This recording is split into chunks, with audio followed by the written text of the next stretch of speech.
Então, gente, hoje eu quero falar um pouquinho sobre planejamento de aula e trazer a perspectiva da avaliação, tá? Quero esclarecer um pouquinho como é que eu vejo essa questão do planejamento e trazer umas reflexões que eu considero bem importantes no que concerne a avaliação, que é uma coisa que muita gente tem dúvida, tá bom? Então, hoje não é uma live que eu vou necessariamente falar sobre estratégias para o trabalho durante esse período do coronavírus. E por que isso, gente?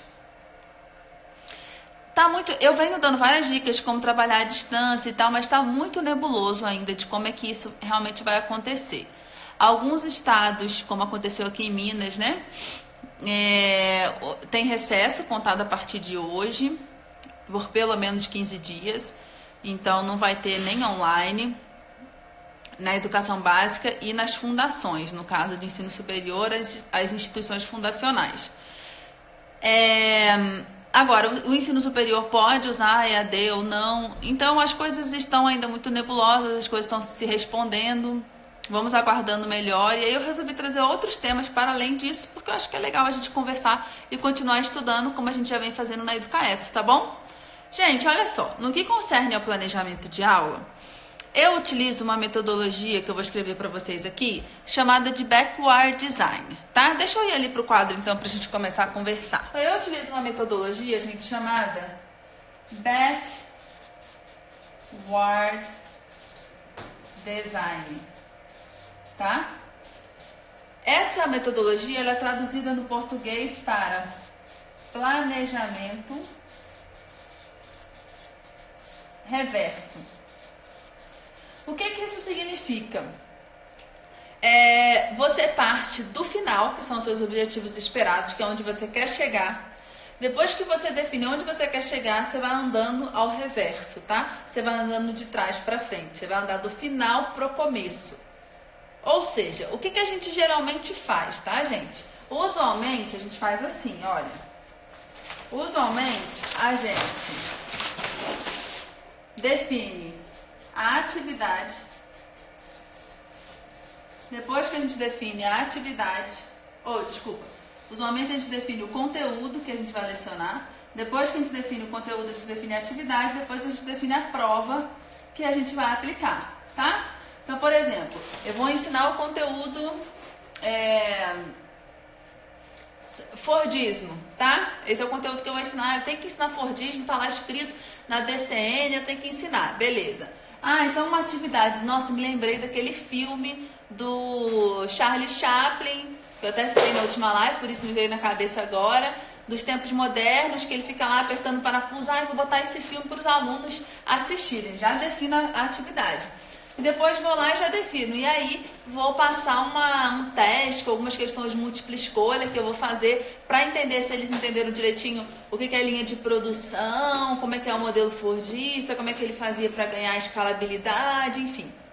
Eu já defino todo o processo, só que esse processo ele é errado. Porque o que eu defini foram conteúdos e o que eu preciso definir são objetivos de aprendizagem, tá? É isso que eu preciso definir primeiro. E o que vem depois da definição dos objetivos de aprendizagem não é a atividade, é a avaliação. Então é reverso mesmo, olha só. O planejamento reverso implica que a gente vai partir dos objetivos. Dos objetivos a gente vai para avaliação. E da avaliação a gente vai definir as atividades que a gente vai fazer em sala, tá? Então, a última coisa que você define é a aula que você vai dar, o que você vai fazer em sala de aula. Então, aquela pergunta do que eu vou fazer amanhã não pode mais ser assim, gente. Porque isso não gera coerência na educação. E quando a gente está falando de implantação de metodologias ativas, se a gente não fizer de uma forma realmente coerente, a metodologia ativa vai aparecer para o seu aluno como uma atividade divertida ou até como você não tendo dado aula, tá?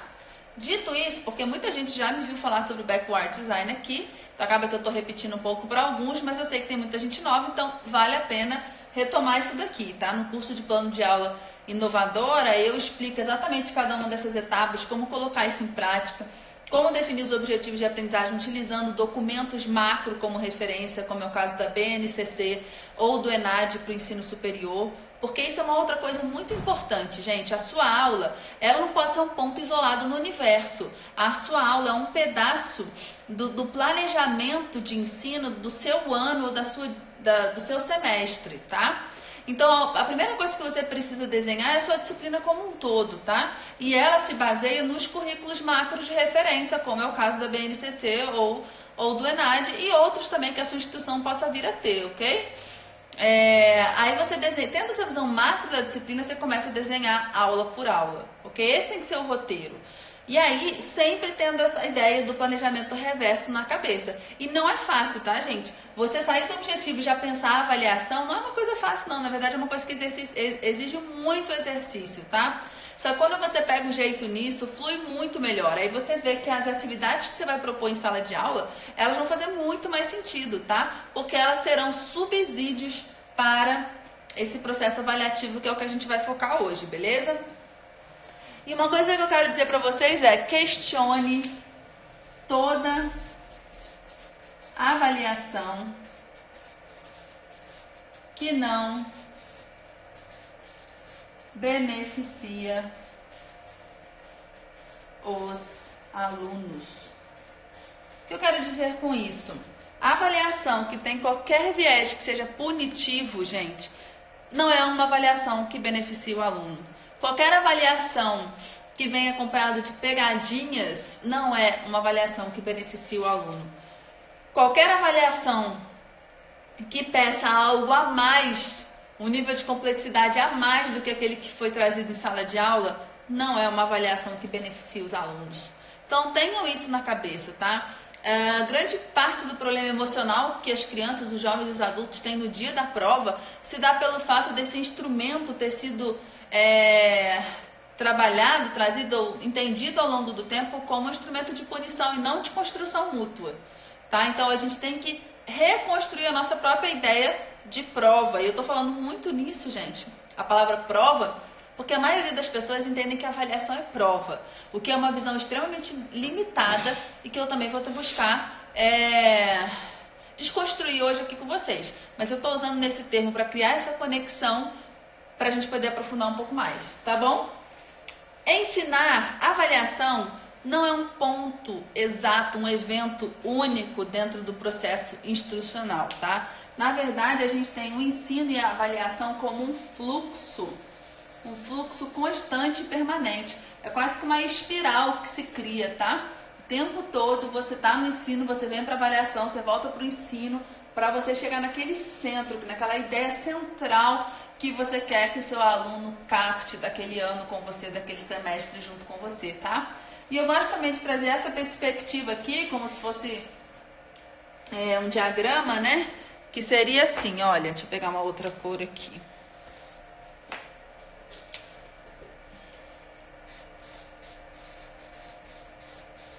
Se a gente ficar só aqui, ó, nós somos um planejador de atividade, tá? Aqui são as atividades.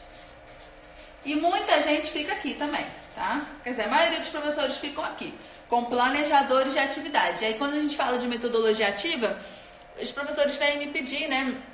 Qual que é a metodologia ideal para usar nisso, naquilo outro.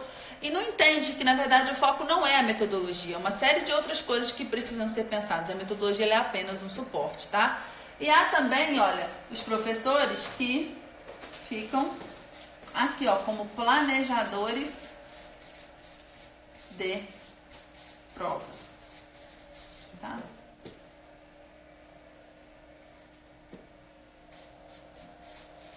Eu vou chamar aqui de avaliação. Eles entendem a avaliação como prova, tá? E ainda aqueles professores que são a minoria mesmo, como esse gráfico está representando, que estão aqui na interseção entre o ensino, as atividades que propõe e as avaliações que são colocadas. Ou seja, mesclando sempre os dois. Esse aqui é o verdadeiro planejador. É o verdadeiro planejador ou o verdadeiro avaliador, tá? Então é para esses professores aqui que eu quero falar. Ainda que você não seja esse professor na sua prática, eu quero que você chegue nessa meiuca aqui, Beleza? Olha só, gente. Então eu já fiz muitas lives explicando como definir os objetivos de aprendizagem, né? A live de hoje a gente vai focar então em avaliação. E existem basicamente 3 tipos de avaliação. A avaliação diagnóstica, a avaliação formativa e a avaliação somativa. Deixa eu ver se eu consigo ilustrar melhor isso para você. Se você olha um álbum de fotografias, o que esse álbum te mostra? A vida de uma pessoa ao longo de um tempo, né? São memórias, é um caminho, é um percurso, né, que se apresenta ali. Então, a gente pode fazer a associação de que, no caso da avaliação formativa, a gente está falando de um álbum de memórias, tá? E no caso da avaliação somativa, a gente está falando de uma foto instantânea, tá? Que foi tirada. É um evento, tá? Colocado ali no meio do bimestre, no meio do semestre, que te dá só aquela visão. Não te dá uma visão de continuidade. É muito diferente de um álbum de fotografias que vai à infância, adolescência, e quando casa, quando forma, enfim, quando nasce o filho, que te dá uma ideia de continuidade. Então, quando você aplica avaliação formativa, você está tendo uma visão contínua do seu aluno. Tanto que a gente pode dizer que uma avaliação formativa, ela é um contínuo, tá? Ela é um contínuo, é um termo que se utiliza muito. Então, você tem que ter formas de avaliar o seu aluno frequentemente. Mas para a avaliação formativa funcionar, o aluno tem que fazer alguma coisa. Porque se o aluno ficar lá só te assistindo, a avaliação formativa não funciona. Ele não está fazendo nada, não tem o que você medir. Você só pode medir o que você está fazendo, tá? Quão belo você está dando aula. Agora, se você coloca o seu aluno para responder, para trabalhar em grupo, para produzir um produto, para trabalhar em pares, para fazer exercícios, trabalho independente, leitura independente, você começa a ter elementos para avaliar o desenvolvimento do seu aluno. E aí você entende isso com uma forma muito, isso aqui que a gente falou agora, de uma forma ainda mais clara. Ou seja, todas as atividades que você passa em sala de aula são elementos para você avaliar. Entende? Só que você não avalia também assim, ao acaso. Você tem que ter critérios, você tem que ter rubricas, tá? Isso tudo lá no curso do Plano de Aula Inovador eu ensino como produzir esses critérios, essas rubricas. Existem formas, tá muito apertado aqui. Existem formas, gente, de produzir rubricas, de produzir checklists, de ter essa ideia do contínuo. Agora, não são só rubricas e checklists que são utilizados como avaliação formativa. Por exemplo, uma lista de exercício, tá? Deixa eu botar aqui. Rubricas, lista de exercício com certo e errado, pode ser. Produtos, né, de trabalho em grupo. Você pode ter um checklist para fazer observações enquanto eles estão trabalhando em grupo, observar, tá? As atividades instrucionais que você aplica em sala e que vão te dando elementos para saber o que os alunos estão entendendo, o que eles não estão entendendo. E serve também para você corrigir a rota, ver aquilo que você precisa mudar, aquilo que você precisa melhorar na sua prática. Então é muito importante para gerar engajamento, tá? Porque se os alunos não estão entendendo, né, ou se está fácil demais para eles, eles não vão se engajar. Já a avaliação somativa é, de fato, né, gente, a conhecida prova. Não significa que a avaliação somativa, por causa desse nome, seja a única que gere nota. Essa é uma visão errada do que é a avaliação somativa, tá? Muita gente acha que a avaliação somativa é o que dá ponto, a avaliação formativa é a hippie. Não, não é isso, gente. Você pode utilizar essas rubricas vinculadas a pontuações. E eu julgo dizer para vocês que esse elemento aqui é muito mais exato, eficaz e criterioso do que a prova, que é muito mais arbitrária, tá? A prova a gente dá nota sem saber bem, né? O que faz uma questão que tem um total de 5 pontos valer 2, valer 3 ou valer 3,5? Tá? Ah, não, mas isso aqui foi metade, mas aí, e o outro? Foi 25%? Foi 75%? Como é que você sabe isso? Se você não tem isso escrito e estruturado, fica difícil, tá? Agora, quando você constrói uma rubrica, você pode elencar para cada um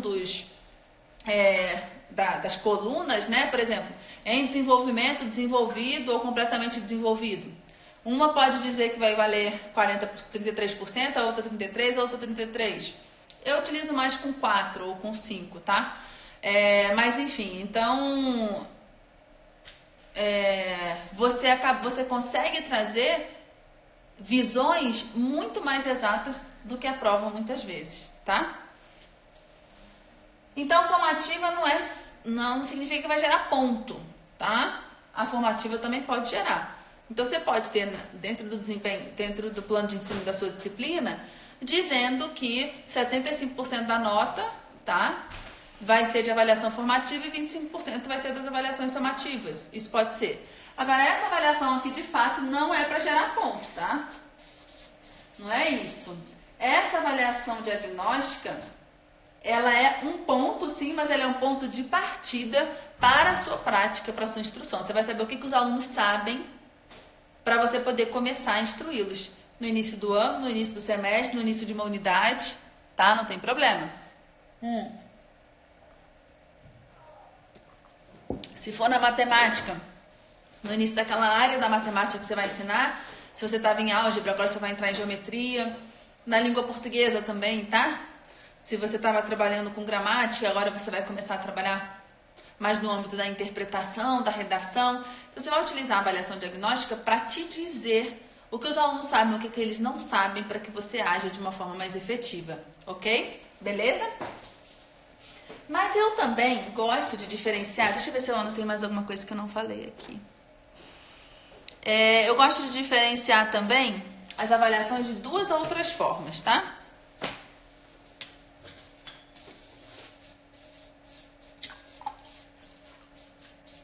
Como discreta e intrusiva. Ok? O que isso significa? A avaliação discreta é aquela que você está avaliando o aluno e ele nem percebe que ele está sendo avaliado. Por quê? É durante as atividades que você já está aplicando em sala de aula. É no fluxo da aula que você está avaliando seus alunos. Então, uma aula que no fluxo você não consegue avaliar os seus alunos não é uma aula de aprendizagem ativa, não é uma aula ideal, tá bem? Então, se você organiza o seu planejamento de aula para que você tenha atividades que lhe permitam avaliar, ok? Ao longo da aula você está construindo atividades avaliativas discretas. Intrusivas são aquelas que você para realmente para avaliar, ok? Aí você geralmente vai fazer o quê? Vai pedir para que eles estejam sozinhos. Geralmente o intrusivo, eles vão parar independente, fazer uma lista de exercício, a prova, enfim, ou lerem para você no momento guiado, que é para você saber realmente aonde que eles estão, tá bem? Então existem essas duas formas e existe uma outra forma também que eu gosto muito de colocar. Eu vou colocar abaixo, mas uma não está ligada à outra, tá? Formal e informal. O que significa uma avaliação formal e uma avaliação informal? Então, não ligue uma coisa à outra, tá, gente? São independentes. Eu poderia até ter colocado... Vamos colocar um outro aqui? Para vocês entenderem que eles estão ligados. Assim vai diferenciar melhor, né? As avaliações formais são aquelas que têm os critérios muito claros para você posicionar os seus alunos. As informais são aquelas que, aquele momento que você, sem nenhum critério exatamente estabelecido, mas com a sua intuição, com a sua prática, com a sua experiência, você conseguiu sacar uma coisa que vai ser muito importante para você. Tá? Então isso pode acontecer também. A gente tem que tomar muito cuidado quando a gente fala de estabelecimento de critérios, de objetivos e tal, para a gente não congelar o processo educativo e deixar acabar uma coisa que é fundamental, tá? Que é a nossa percepção. Então, hoje uma das coisas que eu falo muito em relação à criação de filho, e eu não entro nessa, mas é o meu jeito, a minha escolha como mãe. Eu leio muitas coisas em relação a como criar filhos, leio mesmo. Li durante a gravidez, li antes de engravidar, mas eu não defendo bandeiras. Eu não defendo bandeiras de amamente ou não amamente, de use chupeta ou não use chupeta, de não diga não ou só diga sim.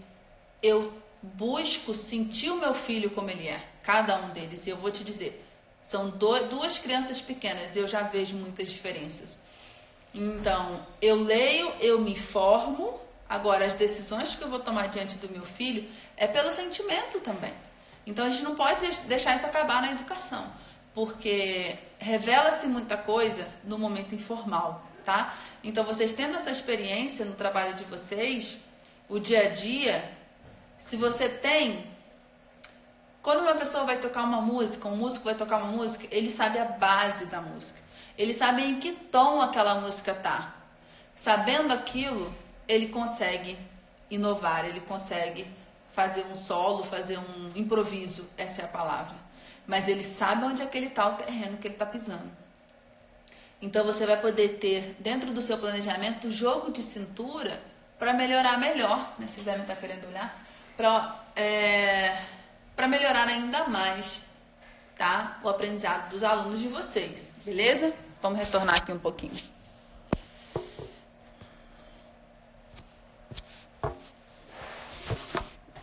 Deixa eu descer aqui. Vamos lá.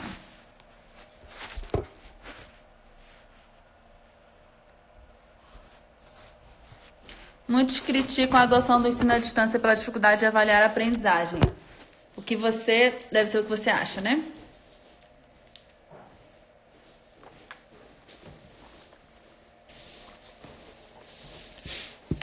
Desculpa. Gente, Thaís, é difícil mesmo. É difícil mesmo. Não tá fácil, né, gente? Thaís, eu vou voltar essa pergunta daqui a pouquinho, pode ser? Porque daí eu vou continuar no tema da aula e vou trazer sua pergunta ao final. Eu vou tirar aqui, ela vai sumir, aí você escreve de novo? Daqui a pouco eu trago a sua pergunta, só pra gente dar uma continuidade aqui no assunto. Então, posso aplicar a diagnóstica antes de um conteúdo para sondar o conhecimento prévio? Com certeza, tá? Muito bom, Daniela. E aí, o que que acontece?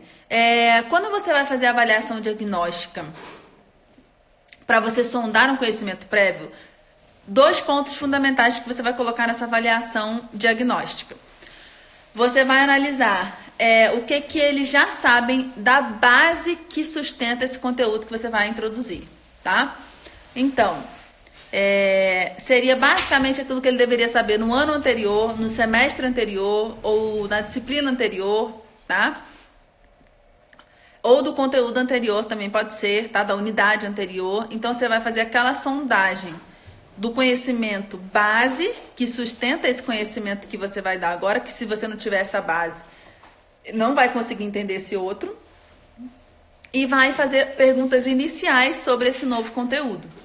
Aí você vai conseguir perceber aqueles alunos que têm problemas de entendimento estruturais, porque a base é a estrutura e que se não sanar esse problema estrutural, você não consegue trazer algo novo. E aqueles alunos que já estão prontos para o que tem de novo. E são 3 tipos. Aqueles alunos que, na verdade, já sabem aquilo ali. Então, se você não tomar cuidado, eles vão ficar desestimulados. Então, você consegue perceber essas 3 possibilidades de grupo. E, se eu for lembrar aqui para vocês, lá na zona de desenvolvimento proximal do Vygotsky, vamos voltar aqui, vocês vão ver espelhado, tá, gente? Mas só pra gente ganhar, ficar mudando aí, tá ruim, ó. Então, bolinha no meio, aqui, ó. Quem tá na ZDP, que é a zona de desenvolvimento proximal do Vygotsky, ou seja, está com a base necessária para aprender o novo conteúdo, está aqui. Aqui é quem já está expert, quem já domina isso que você vai ensinar. Tá? Aqui no meio. E quem está aqui, ó, é quem não tem a base necessária para o novo conteúdo. Deixa eu trazer aqui perto para vocês verem. Atenção. Vai ser espelhado, tá? Viram aí? É o expert, o que está na ZDP, pronto para aprender. E os que não têm a base necessária, tá bom? Aí você vai sempre agrupar a sua turma nesses 3, buscar agrupar, né? Mas pode ser que a sua turma, num determinado momento... Não, eu sei que tá invertido, é para me facilitar. Mas deu para entender, né? Então, assim, às vezes na sua turma não vai ter o expert, tá? Às vezes vai ter realmente só o ZDP e o que não tem a base. Geralmente são os que tem. E pode acontecer de ter o expert. Aí você vai ter que lidar instrucionalmente de uma forma a atender a todos os seus alunos. É aquela coisa, né? Tem assim... Como é que a gente pode dizer, né? O ideal seria se a gente pudesse educar de 1 para 1. Mas a gente não tem essa possibilidade, né? Então, a gente tem que dar o nosso jeito. E o jeito de dar um jeito é fazendo uma avaliação diagnóstica. É conhecer os nossos alunos, tá?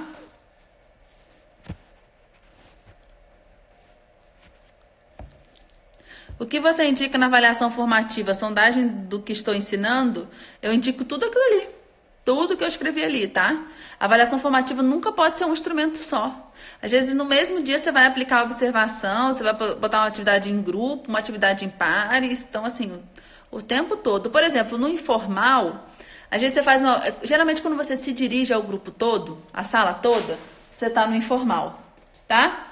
É aquele momento que você faz aquela pergunta... E um ou dois respondem, mas nem todo mundo responde. Então, você tem uma visão assim da temperatura do que eles estão sabendo na turma. Mas você não sabe exatamente quem sabe o quê. Isso também é um exemplo de avaliação informal. Tá? Equivale também. Então, a ideia é que você esteja o tempo todo avaliando. Tá? Então, eu não indico um ou outro. Eu uso todos, eu gosto de todos. E você que tem que conhecer quais são. Eu detalho eles quais são, né, no curso de plano de aula inovadora para ajudar no planejamento de aula, precisa saber, senão fica difícil de planejar. E aí você precisa escolher aquele que vai fazer sentido para você.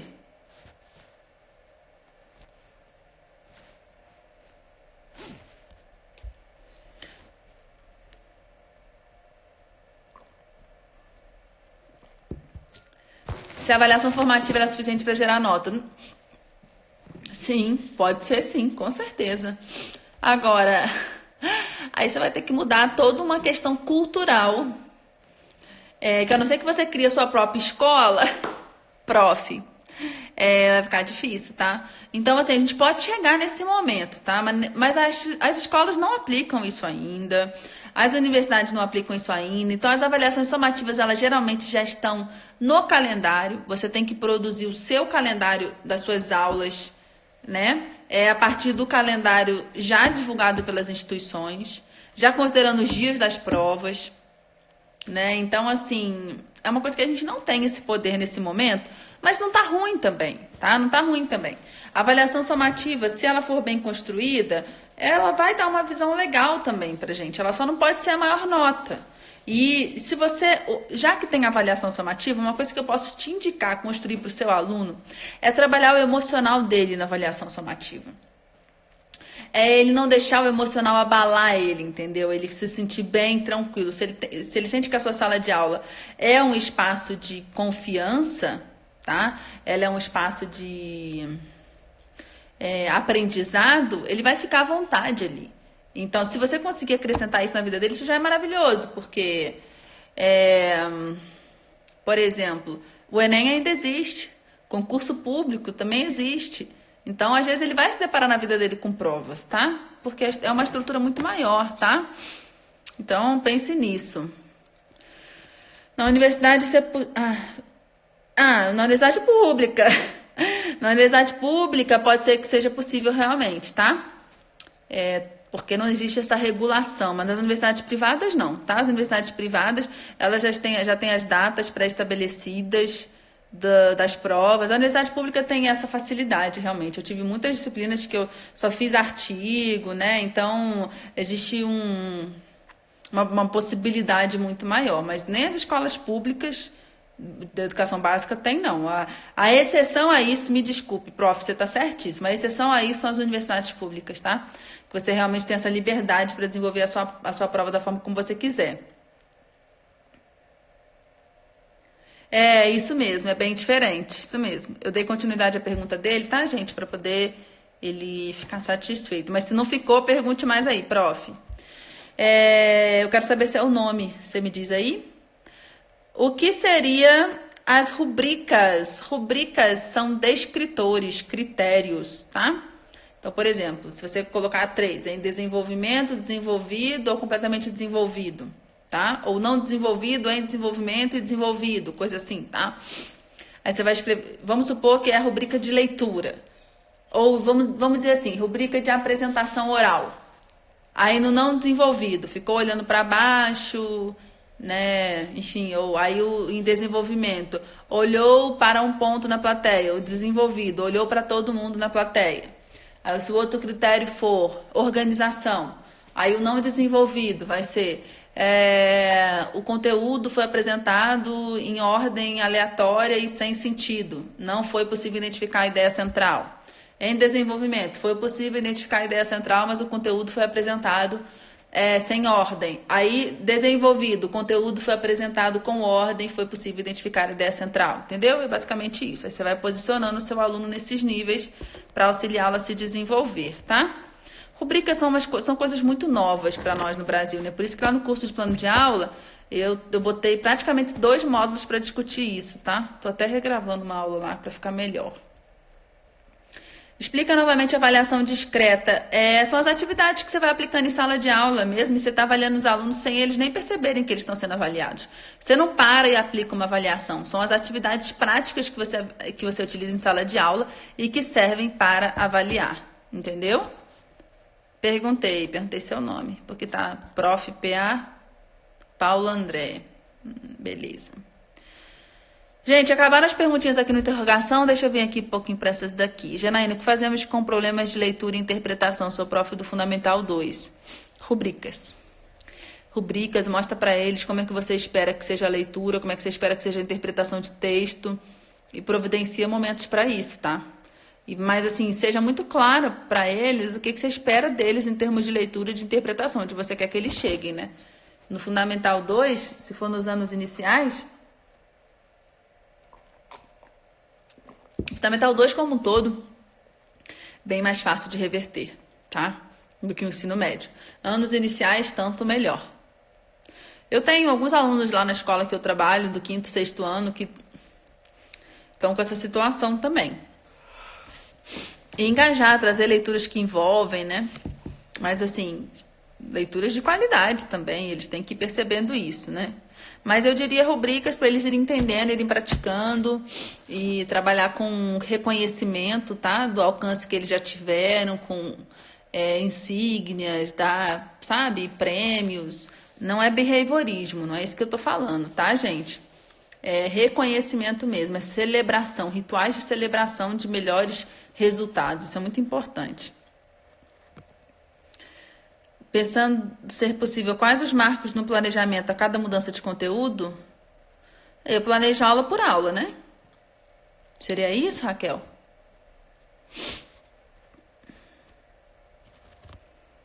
É isso, que eu prefiro que seja na caixinha. Daqui a pouco eu vou responder a da Thaís. Thaís, manda aqui de novo, eu acho que eu não consigo projetar de novo a sua.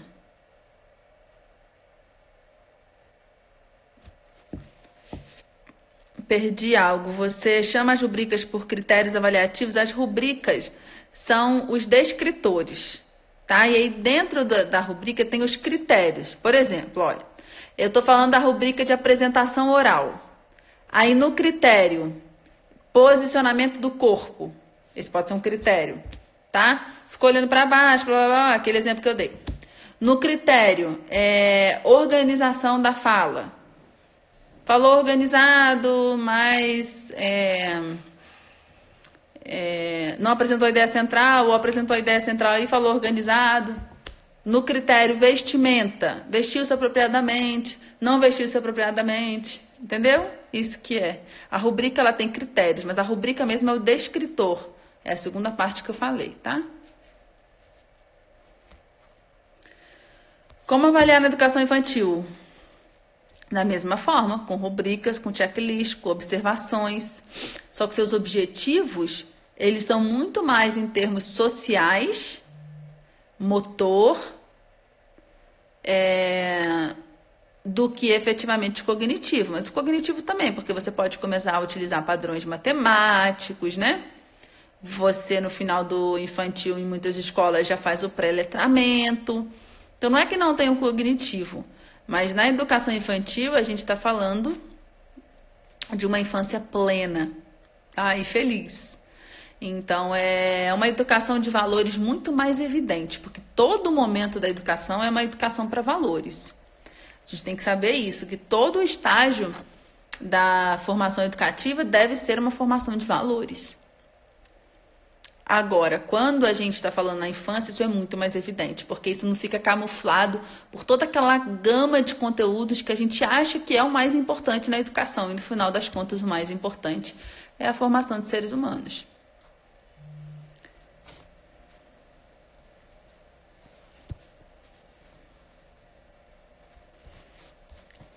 Nossos docentes precisam planejar toda a disciplina contemplando toda a carga horária e executam um planejamento que fica aberto para modificações à medida que é desenvolvido com a turma.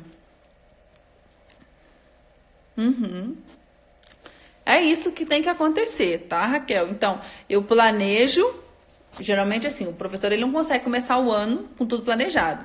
Então, ele planeja para dali a 15 dias, depois mais 15 dias, ou dali a um mês, se ele conseguir, se ele der menos aulas. Porque se você for pensar o pedagogo do Fundamental 1, é pauleira, gente. Ele dá aula todo dia, a manhã toda ou a tarde toda.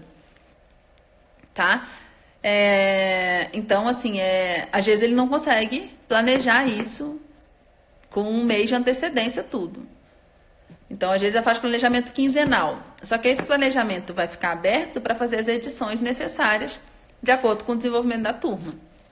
Ok? Então, isso é normal. Mas uma coisa já tem que estar fechada, que é o planejamento da disciplina inteira. É esse que eu recomendo no curso. Então, primeiro a gente estrutura o planejamento da turma inteira e depois vai planejando aula por aula. Então, pelo menos esse planejamento você já tem que ter, porque aí você domina a sua disciplina. Aí você sabe, é aquela coisa, você sabe tocar a música e você sabe o tom que a música tá. E você vai improvisar de acordo com a necessidade. Tá? Beleza?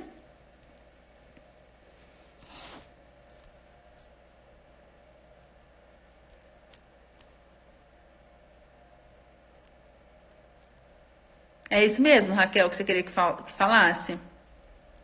Eu faço uma pauta de avaliação, meus alunos têm 5 anos. Como usar essa rubrica? As rubricas da educação infantil, 5, 6 anos, você já deve ter pré-alfabetização, né? Nessa série, você já faz a pré-alfabetização? Aí você pode fazer rubrica de leitura, de escrita. Você pode fazer rubricas também de padrões matemáticos, se você já utiliza. E aí dos outros critérios de socialização, se socializa bem, né? Ou fica isolado ou não fica isolado, compartilha os brinquedos com os colegas, ou tem um posicionamento mais individualista, é mais extrovertido, mais introvertido. Existem vários modelos, tá? Que podem ajudar nesse processo. E você vai dando um feedback para o pai, como é que a criança está sendo no contexto social que o pai às vezes não vê, e nem a mãe. Até porque a presença do pai e da mãe muda totalmente também o comportamento da criança, né? Indica livros, por favor, sobre avaliação. Lá no curso eu indico muitos. Gente, o que acontece? Grande parte das coisas que eu trago, elas são de fora. São livros que você não consegue comprar nem para entregar no Brasil. Posso até mostrar um ou outro para vocês, se vocês quiserem, só que não estão aqui embaixo, estão lá em cima. Onde eu fico, porque aqui tem dois andares. Aí fica difícil eu te mostrar agora, porque senão eu ia abandonar vocês aqui, porque não tem ninguém aqui embaixo comigo. Então, a maioria são internacionais, e que eu comprei no tempo que eu fui professora visitante, né, na Universidade de Stanford, lá na Califórnia. Então, eu não tenho acesso a esses materiais aqui no Brasil. E aí eu fiz a tradução, né, para mim, de muitos desses materiais, comecei a aplicar em sala de aula, tanto no ensino superior quanto na educação básica. E aí, a partir disso, fui desenvolvendo o meu método e tal, e que hoje eu estou compartilhando. Agora eu estou aqui pensando, porque, olha, eu não vou te indicar para ler Perrenot, não vou te indicar para ler Zabala, que são os caras da avaliação, porque, sinceramente, assim, para mim, eu leio, eu fico, e agora? O que coloco em prática? Como é que coloco em prática, né? E eu tô um pouco cansada desse modelo de publicação na educação no Brasil, sabe? Que é teoria, e lá no final aparece alguma coisa que é aplicável, sabe? Eu tenho livros internacionais, assim, que já no início, na primeira página, já é, sabe? Mão na massa. Agora... o livro da Linda Darling Hammond, mas assim, ele fala de muita coisa, mas tem uma parte que ele fala de avaliação, que no inglês é Preparing Teachers for a Changing World, né? E eles publicaram no Brasil, Preparando Professores para um Mundo em Transformação. Esse livro abre a nossa cabeça, muito legal. Tem um capítulo que é sobre avaliação, um capítulo pequeno, mas dá uma ideia bem legal, tá? E no mais, gente, de avaliação, Eu utilizo tudo em inglês, tá? Nesse modelo prático e direto, é tudo em inglês. Tá? Então, eu tenho o Assessment and Criteria, o Conferencing, o Literacy, Guided Reading. São exemplos do que eu tenho, mas vocês não vão achar aqui. E na Amazon, gente, é um absurdo. É R$100 ou mais. Quando você acha, é de 100 a 100 e tantos reais o frete. Deixa eu ver aqui, gente. Falou, lança um livro. Gente, tô escrevendo. Ai, adorei. Gente, eu tô escrevendo, mas aqui é uma loucura, gente. Trabalhando 44 horas semanais, fazendo esse tanto de conteúdo gratuito que eu faço pra vocês na Educaetos. E casa, família. Hoje eu fiquei um tempão na cozinha. Não tá muito fácil, sabe, gente? Mas assim, eu tô escrevendo, tá? Com toda essa... mastigando tudo isso que eu venho trazendo pra vocês, pra poder alcançar mais pessoas. Agora, eu não vou dizer quando vai ficar pronto, não vou prometer, porque não tá fácil não, tá? Mas eu tô trazendo bem mão na massa. Com certeza, compartilhando experiências. Vem cá, pai. Não tá acontecendo, vou te mostrar. Vou mostrar pra vocês o meu pai. Querem ver meu pai? Ele tá aqui em casa de quarentena. Vem cá. Olha só o galã. Meu careca. Parece aqui, ó. Olha aqui, ó. Viu, gente? Paulo Tasso. Boa noite. Não deixei ele embora, não. Prendi ele aqui. Eu já tô terminando, tá? Tá. Ok, tem mais perguntas aqui. Eu compraria seu livro. Eba! Ótimo, gente. Eu vou divulgar pra vocês aqui. Vocês estão me dando ânimo para escrever. O negócio é tempo. Mas eu vou conseguir. Mas tem um livro que vai sair antes meu, tá, gente? Eu não sei se eu já contei pra vocês, mas eu adoro escrever contos infantis. E vai sair um livro infantil meu. Eu adoro escrever histórias infantis e vai sair um. São As Rodas de São Francisco. Aí vocês vão conhecer mais na frente, mas é segredo, é uma parceria com dois... segredo é ótimo, né? É surpresa. É uma parceria com dois amigos meus, um designer e uma aquarelista. Tá ficando lindo o projeto. A Thaís conhece a aquarelista. Gente, quando você for preparar as avaliações, anotem aí no caderno de vocês, para vir para a live da Educaetos, tem que vir com caderno. Vocês têm que responder 3 perguntas, tá? Essas avaliações, elas são aplicáveis aos meus alunos? Ou seja, para o contexto dos meus alunos, elas são aplicáveis? Segunda coisa, essas avaliações, se alguém quiser ir digitando aí para todo mundo ter, essas avaliações revelam o que os alunos já sabem?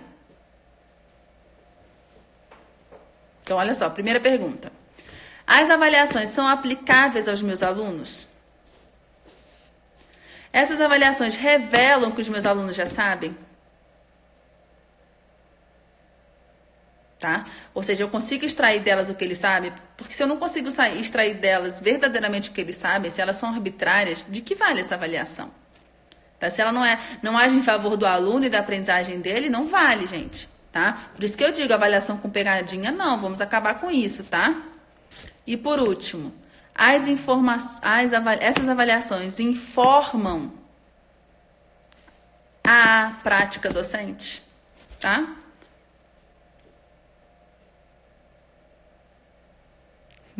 Trícia, o que aconteceu aí com sua palavra? Ficou engraçado. Essas avaliações de sob aplicáveis é uma linguagem especial da Trícia, gente. Ela é poliglota. Gente, esses corretores fazem cada coisa com a gente, né? Isso. 3. As avaliações informam a prática docente. Beleza. Temos todos aí. Faltou o 2, né? Alguém fez do 2 aí? Para compartilhar? O 2 é... fez. A Lisiane fez, tá? Então pronto, temos os 3 aí. Não tem problema não, querido. Eu já paguei tanto mico com o corretor. Beleza, então essas 3 perguntas têm que nortear o trabalho de vocês na hora de vocês escolherem avaliações, tá? Isso é muito importante. Então, elas são aplicáveis para aquele contexto, porque aí agora o que vocês podem fazer? Ir na internet e pesquisar modelos de rubricas, modelos de observação, de sondagem, façam essa análise.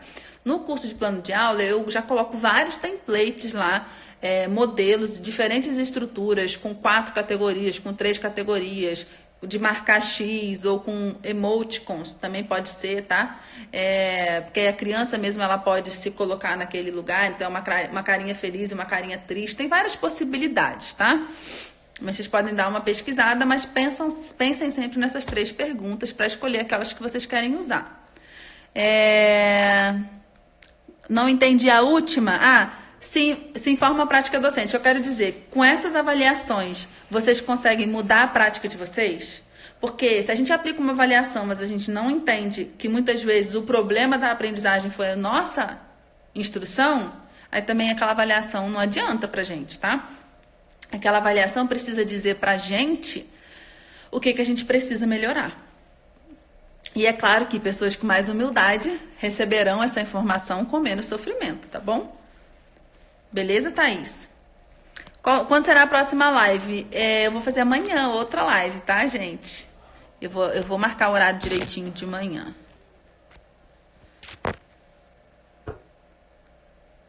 E a Elisane tá gostando de você agora. Gente, que canal é esse? Um achado. Ai, que bom que você tá gostando. Aqui a gente é uma grande família. Você é muito bem-vinda, tá? Eu gosto muito quando chegam pessoas novas. Estamos aqui para aprender juntos, tá? Vânia, Janaína já trabalhava com essas rubricas, só não sabia nomear. Maravilha, Vânia, maravilha. Agora, tem uma estratégia muito legal de você ir posicionando ela, tá? Ao longo do tempo. O ideal é que você utilize uma mesma rubrica. Como ela é um contínuo, o ideal é que você utilize a mesma rubrica ao longo do ano ou ao longo do semestre, tá? E vai vendo a evolução do seu aluno. Então, na sua primeira checagem, o aluno está naquele nível básico ainda. Aí você vai lá e vai checar de novo. Aí quando você checa de novo, opa, ele já está na segunda coluna, ele está um pouco melhor, tá? Aí depois, na terceira checagem, opa, beleza, ele chegou onde eu queria que ele chegasse, tá? Então o legal de utilizar como contínuo é isso, é você ver a evolução do seu aluno e ir mostrando para ele, dando feedback para ele, tá? A gente deixa 24 horas e depois a gente coloca no YouTube, tá bom? Vânia, você brilha, hein? Primeira vez também. Nádia, muito bem-vinda também. Dark. Bem-vinda também, viu? Não sei se é exatamente esse nome. Muitas das lives anteriores já estão lá no YouTube. Bom, eu quero responder a pergunta da Thaís sobre educação à distância. Não quero ficar sem responder isso, tá? Deixa eu só ver. Você é admirável. Gratidão, gente. Sou não. Olha, estou aqui em busca de evolução, de me melhorar, cheia de defeitos. Meu marido pode contar para vocês. Como fazer a análise da avaliação? Sou coordenadora também. Então, aí é isso. Você vai, a partir da avaliação, quando você aplicar, o que você vai fazer? Você vai perceber se é você que precisa mudar a sua prática, se é aquele aluno que está com uma dificuldade mesmo permanente, recorrente, por isso que é bom você checar várias vezes, tá? Se ele alcançou ou não um nível melhor. E aí você vai ver se vai precisar de um acompanhamento focado para ele, tá? Algum auxílio psicopedagógico, muitas vezes. Então, aí seriam coisas particulares, tá? Na maioria das vezes, somos nós realmente que precisamos dar aquele gás na nossa instrução, com uma intencionalidade maior, buscar recursos melhores para aquele aluno se desenvolver, tá bom? Beleza? E como coordenador é muito bom você dominar isso, para você dar essa segurança para os seus professores. É o que eu procuro fazer como coordenadora. Posso melhorar muito, né? Mas tenho buscado fazer isso. Tenho dificuldade de avaliar nas aulas de inglês, principalmente na oralidade, com turma de 40. Nossa, mas no inglês, não. Não quero mais que você tenha dificuldade, tá? Você vai procurar Fountains and Pinnell. Gente, no inglês é o que tem mais coisas desenvolvidas. Tanto que eu preciso trazer para o português, porque é difícil de encontrar. Então, Então você vai procurar os livros de leitura guiada, guided reading, tá? E eu recomendo Fontas e Pinel. Tem coisa demais, você vai ter. Olha, oralidade. Então você vai procurar, vou te falar isso aqui. Você vai procurar Reading A to Z. O Reading A to Z é a ferramenta top. Tem uma ferramenta chamada Running Record que você pode aplicar em sala de aula para saber o nível de oralidade do seu aluno utilizando literatura. Cara, quem é do inglês não sofre não, porque vocês têm as coisas mastigadas, só que vocês não podem buscar no Brasil. Então, procura isso aí que eu te falei, tá? Sua vida tá resolvida. Deixa eu ver aqui. Gente, vocês viram lá, né, do grupo VIP, eu já tenho alguns alunos aqui que já são do curso de Plano de Aula Inovador, é um curso novo, mas que já tá com alguns alunos. E quem não entrou ainda no grupo VIP e quiser, né, receber a oferta amanhã, pode entrar aí, tá? No nosso feed tem lá, viu, gente? Estou encantada, eu brilho porque minha professora Janaína é Mara. Ah, Vaninha, a Vânia é uma das alunas mais antigas que eu tenho, já indicou outras alunas. Parceria, por isso que eu falo que aqui a gente vira uma família. Estou encantada, maravilhosa, você é luz, raiz. Gente, não é assim não. Vocês querem que eu bote Moisés no vídeo? Meu marido, para ele falar com vocês? Como é que eu sou chata? Meu pai pode falar também, eu encho o saco dele.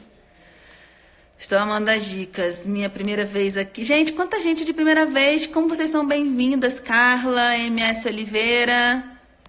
Que bom, Lucinete, que você gostou da minha comunicação na rubrica. Me diz aí, Lucinete, eu estou não desenvolvida, em desenvolvimento ou desenvolvida, completamente desenvolvida? A doida da rubrica agora. Quando você elabora avaliações, usa aqueles verbos da taxonomia de Bloom? Beleza, Verônica, ótima pergunta. Total, viu? Eu me referencio na taxonomia de Bloom. Tem gente que se referencia na taxonomia solo, em outras taxonomias. Eu utilizo a taxonomia de Bloom, tá? Eu tenho vários arquivos que eu disponibilizo lá no módulo de objetivos de aprendizagem, vários modelos de referências ligados à taxonomia de Bloom para auxiliar nesse trabalho. É a que eu utilizo, é a que eu gosto de utilizar.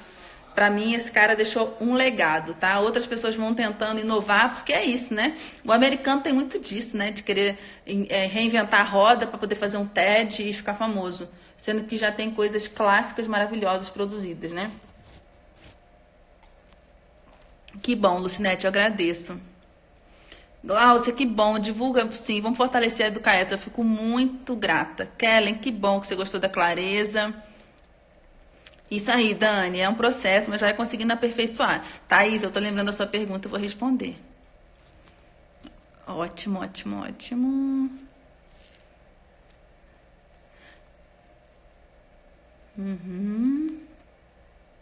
Vocês nunca mais vão querer ir embora daqui.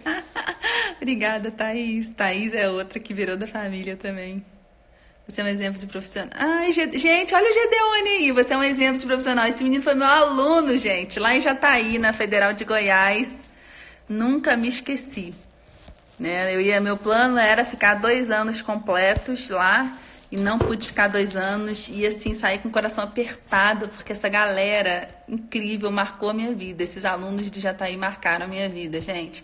Mas eu fui casar. E eu acho que foi um motivo nobre também. E eu quis fazer o meu doutorado, né? Quis fazer o meu doutorado antes de ter filhos, então tive que sair de lá mais cedo, mas não esqueço desse pessoal, gente. Girlene, também é a primeira vez aqui, muito bem-vinda. Que bom, Verônica, eu agradeço. Gente, quanta mensagem linda, vocês estão me deixando emocionada, assim. Poxa, gratidão por todo esse carinho, de verdade, tá? De verdade mesmo. Não, eu não sou goiana, eu sou carioca, mas eu morei 9 anos em Brasília, morei 4 anos em Goiânia, já estou há 6 anos em Belo Horizonte.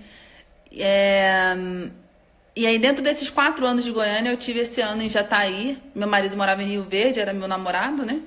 E eu em Jataí. E aí...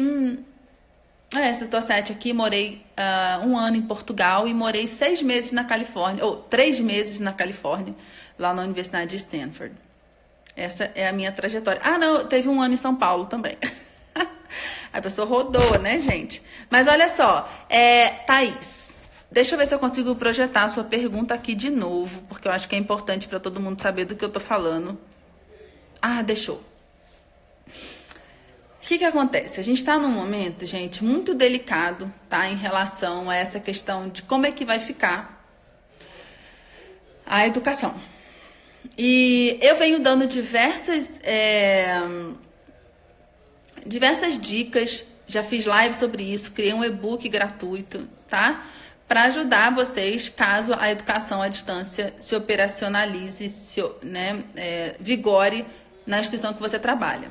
Mas o que acontece? Muita gente não está preparado para isso, muitos professores não se sentem seguros para isso, nem para aplicar e nem para avaliar.